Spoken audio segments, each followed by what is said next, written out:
vidéo précédente, nous avons vu comment utiliser un bloc compteur CTUD, donc standard, à l'aide d'un SFC. Et je vous avais posé la question suivante, est-ce que le fait de dire dans le SFC de compter à notre compteur durant le step 3, est-ce que ça n'allait pas le rendre un petit peu fou et qu'il allait compter sans cesse jusqu'à dépasser à la limite la valeur 5 ou la moindre boîte coupant le faisceau allait faire qu'on allait passer à 0, 1, 2, 3, 4, 5, hop, la boîte n'avait pas le temps de passer, qu'on bypassait cette étape-là et finalement le process se finissait. Alors à votre avis? Bien non, c'est pas le cas. En fait, il faut savoir que dans les blocs compteurs, il y a une détection de flanc montant sur l'entrée. Elle est déjà prévue sur nous.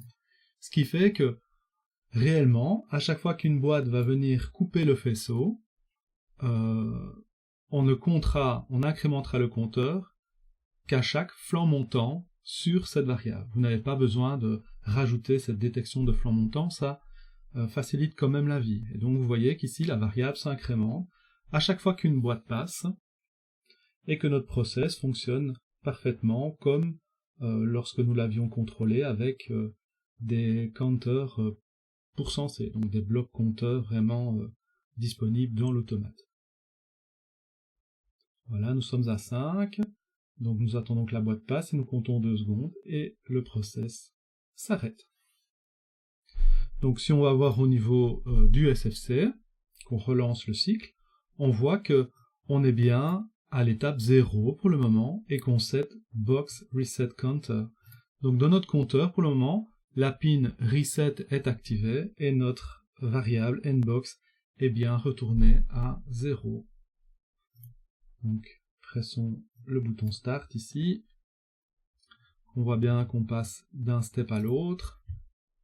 Grâce à la petite molette qui est là, ou en tenant la touche contrôle et en jouant avec la molette de votre souris, vous pouvez dézoomer sur votre SFC, et nous voyons ici que la variable s'incrémente, qu'elle vaut 4,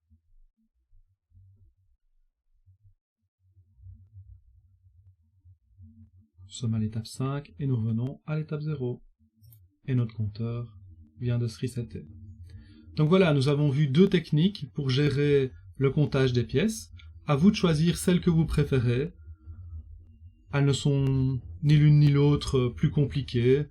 Elles n'apportent pas vraiment ni l'une ni l'autre à notre niveau pour le moment de gros avantages ni de gros inconvénients. Donc choisissez la méthode que vous préférez.